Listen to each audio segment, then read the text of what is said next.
아베 트럼프가 일본의 항공모함에서 글로벌 군사 동맹을 천명했다라는 게 오늘의 메인 뉴스예요. 이게 무슨 뜻인지 잘 모르는 분들이 있더라고요. 2019년 5월 28일 거의 뭐 어제 오늘 뉴스죠. 아베 신조 일본 총리와 이번에 지금 트럼프 미국 대통령 일본에 갔는데 거기에 일본 항공모함, 준 항공모함이죠. 항공모함에 올라가서 뭘 선언했냐면은 미일 동맹이 이전과는 다른 글로벌 동맹으로 격상되었다라는 얘기를 했어요. 그리고 뭐 전수방위 원칙에 종언을 구했다 뭐 이런 얘기를 했어. 그럼 이게 무슨 내용일까? 기존의 지역 동맹에서 글로벌 동맹으로 역할과 위상을 확대했다. 이게 굉장히 단순한 신문 기사인데 이해하기는 쉽지 않습니다. 이거를 이해하는 게 오늘의 목표예요. 자, 그러면은 일본의 헌법을 먼저 알아야 되니까 이거를 이해하면은 오늘 한 1시간 들으신 거 별로 안 아까우실 겁니다. 자, 일단 보면은 일본이 1945년에 포츠담 선언을 듣고, 포츠담 선언이 이 뭐예요? 미국과 영국과 중국이 모여서 일본한테 무조건 항복을 외치는 거죠. 무조건 항복을 외치는 포츠담 선언을 듣고 계기다가 바로 한 달 뒤에 히로시마, 그 다음에 나가시마에 폭탄을 맞고 원자폭탄이 투하가 된 다음에 1945년 8월 15일 날 일본 왕이 무조건 항복 선언을 하죠. 그리고 그 유명한 사진, 요 사진, 항복 선언한 사진 있잖아요. 이게 1왕이 아니죠. 1왕이 항복 선언하는 게 아닙니다. 일본 대표로 시게미스 마모리라는 대신이 나와서 항복 문서에 서명을 합니다. 포츠담 선언에 대해서 잠깐 들으면 이게 재밌어요. 아, 이게 잘 안 보이네. 포츠담 선언이 교과서로만 배우니까 내용이 너무 없어 보이는데 이걸 보면은 내용이 재밌어요. 이게 포츠담 선언 전문이거든요. 1, 2, 3, 4, 5, 7 뭐 이런 거 다 필요 없고 메인 되는 거 몇 개만 빼온 거야. 내용을 보면은 풀 어플리케이션 오브 아워 밀리터리 파워, 우리의 모든 파워로 너희들한테 말하니까 물러서지 않으면 어떻게 된다? Inevitably under devastation, Japanese homeland, 한마디로 일본의 고향, 일본 본토를 우리가 이건 얘기하지 말까? 잠깐 보면 작사를 낸다라는 협박입니다. 포츠담 선언 문에 보면은 너희들이 우리의 말을 안 들을 경우에는 우리 모든 밀리터리 파워로 너희들의 홈랜드를 inevitably, 아주 되돌이킬 수 없을 정도로 작사를 낸다. 이게 3번이고요. 그러니까 너희들은 어떻게 해야 돼요? This time has come for Japan to decide. 뭘 결정해야 됩니다. 일본은 결정해야 될 때야. 한마디로 이 군국주의자들을 따를 것이냐, 아니면은 Empire of Japan은 이성의 끈, 항복을 해서 우리한테 항복하는 이성의 끈을 따를 것이냐를 결정해야 한다. 협박문이에요. 포츠담 선언이라 그러면은 뭐 나중에 다 전쟁이 끝나서 선언을 했다고 생각을 하지만 아닙니다. 이게 협박문이에요. 협박문. 다 읽어보면은 나머진 재미없으니까 맨 마지막만 보시면은 이게 되게 유명한 말이죠. 이거 진짜 시원스쿨 같잖아. 한국말로 하자. 일본 니들한테 선언하는 이 unconditional surrender, 한마디로 뭐예요? 무조건적인 항복을 하지 않으면은 어떻게 하겠다? Alternative for Japan, 일본의 대안은 약간 시원스쿨이 되네. Prompt and utter destruction. 이게 무슨 말이에요? 석기 시대로 만들어주겠다는 말입니다. 신속하게 너희들을 골로 보내줄게. 석기 시대로 보내줄게. 이게 포츠담 선언이에요. 굳이 이거를 교과서로 그냥 들으면은 뭔 선언인가 하는데 한마디로 협박문입니다. 항복하고 나가지 않으면 니네는 돌도끼를 사용하게 될 거다 라는 협박문을 한번 날리고, 실제로 반응이 없으니까 바로 오타네. 사키죠. 사키. 왜 나가시면 올 수 있냐? 바로 원자폭탄을 투하해요. 그리고 그걸 맞고 바로 항복을 하죠. 자, 그 다음에 오늘의 메인 얘기에 가까운 1946년에 일본 평화헌법이 나옵니다. 군대를 가지 못한다. 좀 이따 평화헌법 다시 보여드릴게요. 군대를 갖지 못한다 평화헌법이 나오는데 중간에 하필이면은 중국의 내전과 한국전쟁이 발발하면서 일본이 경찰 예비대를 창설합니다. 일본을 지키고 있던 미군들이 일로 들어가거든. 그 공백을 뭐 메우는 영향도 있겠지. 그런 영향으로 일본이 경찰 예비대를 창설하는데 그게 자위대죠. 자위대. 어떻게 보면은 우리나라 전쟁을 좀 밟고 자위대가 만들었는데 이게 자위대거든요. 자, 그러면은 일본 헌법을 잠깐 보면은 이건 약간 딴 얘기긴 한데 1조는 유명하죠. 천황입니다. 일본 왕은 일본국의 상징이다. 이게 일본 헌법의 1조예요. 와, 얘도 민주주의 국가인데 이럴 줄은 몰랐는데 이게 일본이더라고. 우리나라는 대한민국은 민주공화국이다 그거잖아요. 대한민국의 주권은 뭐 국민에게 있고 이게 우리나라는 1조인데 여기는 천황. 일본 국민 통합의 상징이다. 역시 천황 얘기잖아.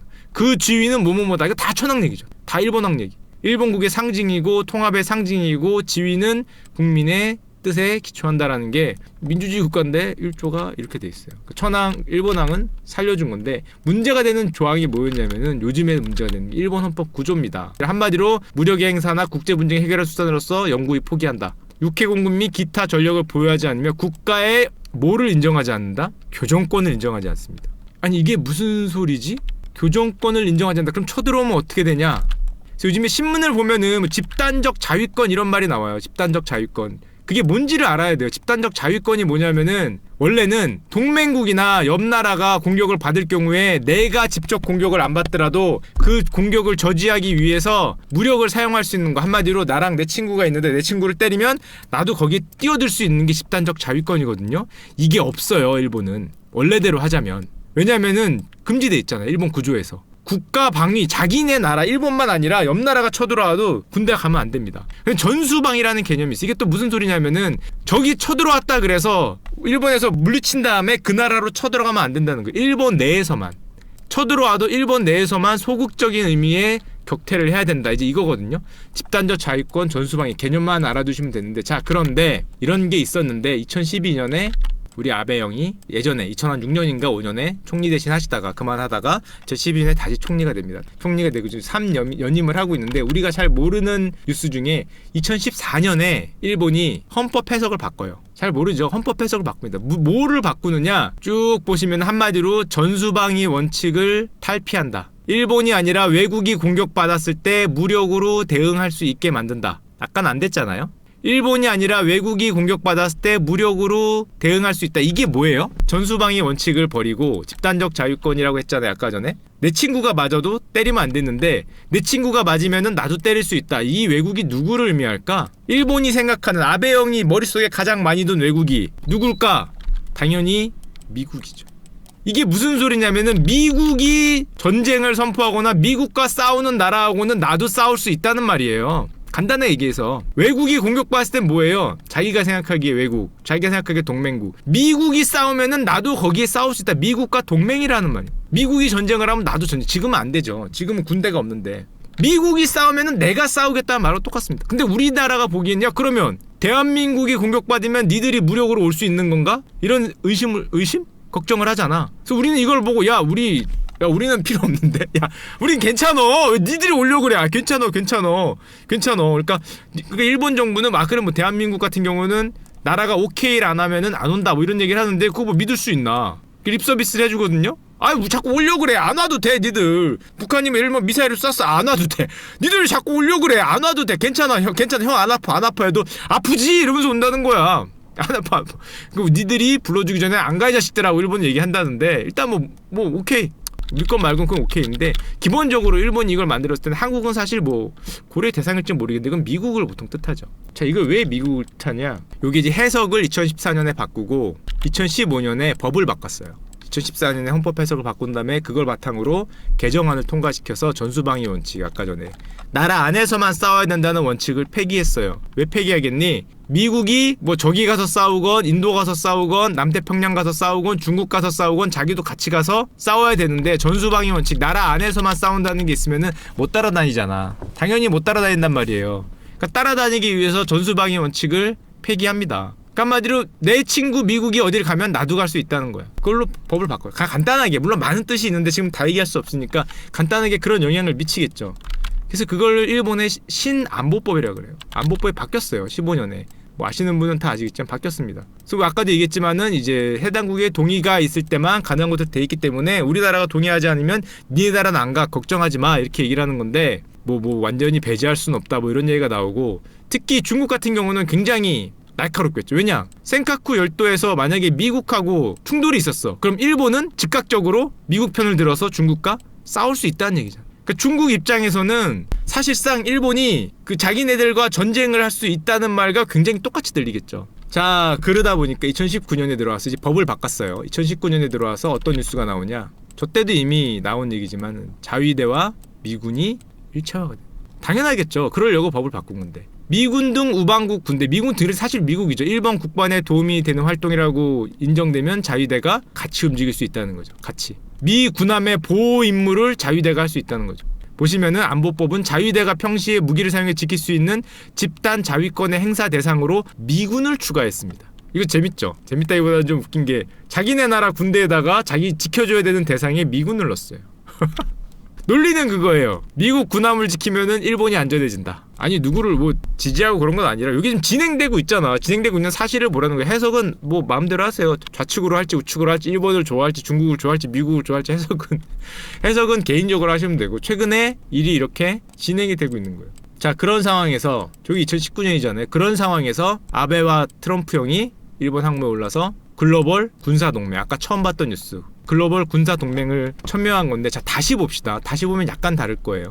서태평양에서 인도양에 이르는 넓은 지역까지 글로벌 동맹이 됐기 때문에 자위대가 미국이 어떤 싸움을 하면은 적극 활동한다는 방침과 구체적 실행법을 둘이 오케이를 했다. 이거는 70년간 평화헌법에 적혀있던 전수방위 원칙, 나라 안에서만 싸운다는 원칙이 공식적으로 오늘 28일날 끝났습니다.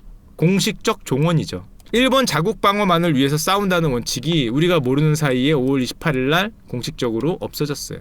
같이 움직일 수 있다고 지금 구체적 실행법이 확인을 했으니까. 자, 그러면은 앞에서 뭐 했다는 거 다 들었고, 구체적 실행법 중에 이렇게 쭉 나오는 거죠. 지역 동맹에서 글로벌 동맹으로 확대했다. 왜? 지역 동맹은 일본 이렇게 있고 우리나라 여기 있으면은 전수방위 원칙, 일본 내부에서만 싸울 수 있으면 당연히 지역 동맹이죠. 지역만 지키는 거니까. 근데 이제는 여기저기에 돌아다닐 수 있기 때문에 글로벌 동맹이 된 겁니다. 왜 싸우는 거야?